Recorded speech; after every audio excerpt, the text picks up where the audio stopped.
here at MJBizCon with Bruce Linton. Hey. So, what do you think of the show? Unbelievable, right? So I've been coming here for about 5 years, maybe 6 years. Was it in a conference room back then? It used to be held over at the Rio, which is like it's like being stranded, and it was really small. But what I love here is, it's bigger, but it's also you're starting to see more and more professional organizations.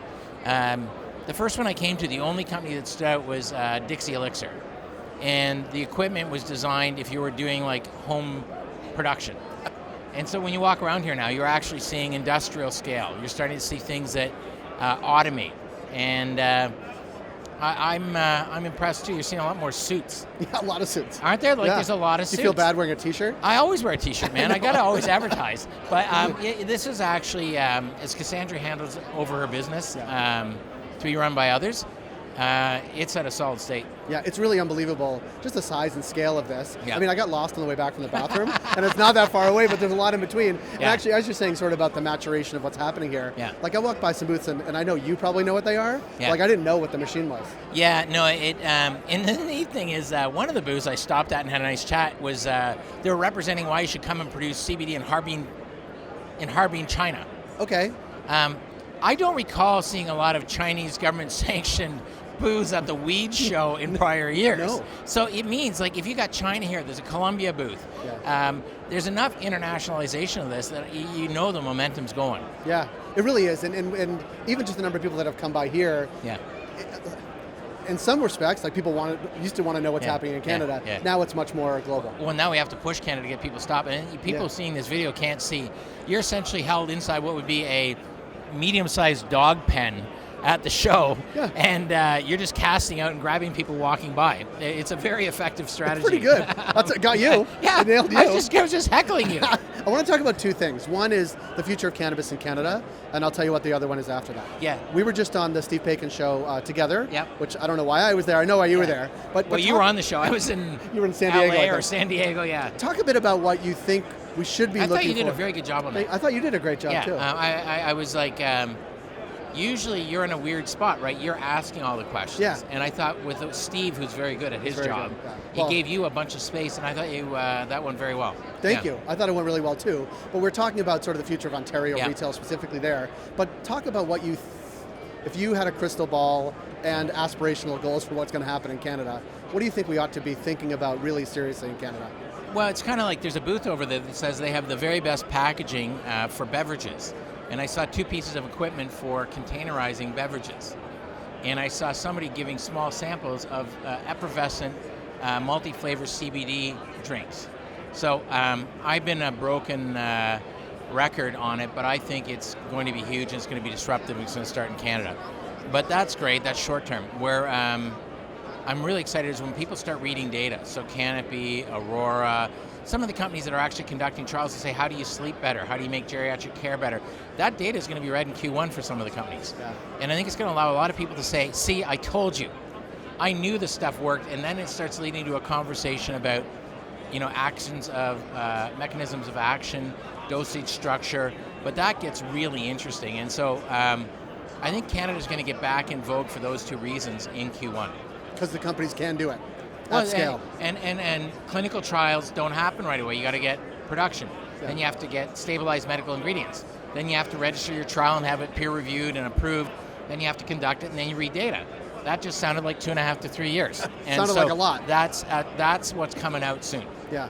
Can I ask you another question? We didn't prep for this. Isn't that a question by asking me if you can ask a question? Can I ask you another question? Third question? Yes. The next question. Okay. The one I'm going to ask. There's been a lot of conversation, even among this group here, about what's next in the world related to plant-based medicine. And there's been some conversation around psychedelics, obviously. Yes, there should be. Psilocybin. Talk a little bit about that. You were certainly a pioneer on the business component of what happened in cannabis in Canada and around the world. Yeah. Do you see a similar path for psychedelics? Not a similar path, but so I was interested in psychedelics. So I was meeting with George, who started Compass before it was called Compass. It's a psilocybin research company out of the UK. He's a smart guy, former McKinsey guy. Wife's a doctor. They had a very personal orientation because of their son. You got a couple of the guys who come out of the cannabis space who are starting these things. The one I put in money with and focus on is called MindMed, and mindmed.co. And what it's about is we don't want to pick a winner. We want to create a framework where we can bring a whole bunch along. Because psilocybin or ibogaine or LSD or, what you really have to think about is if you're drawing what you want to do with money and thinking, is down the left-hand column you list all the indications that you think you can create a response in the human body with psychedelics. And then across the top column, you list all the psychedelics, and then what you do is you do an exercise of allocating capital on a primary spend and a secondary spend, so you can't be wrong. You just might have allocated less or more. And so that's what we're doing in MindMed, because really it's about how do you take things out of prohibition and then how do you monetize them, and that's going to be very clinical. So it's not going to be like weed in terms of this becomes a public fun thing. I really don't think that's going to happen, but what I do think it's going to be is disruptive and negative to some of these other standard accepted pharmaceutical products. So like, if somebody's in a final stage of palliative care, if you can actually combine, I don't care, psilocybin or other active ingredients to make that pain less and keep them mentally more cognitively there, I think people are going to be good with that. I think so too. That's, I think the work needs to be done. What I like is there are places on this planet you can do the work. Yeah. So the logic should be, where can I do the work to get the data where the policy allows me, and then bring it to where the policy doesn't allow me so I can use the data to win the argument. Right. And so that's more our logic. Yeah, it's really smart. Yeah. Do you think will there be major leaps in 2020 on that front?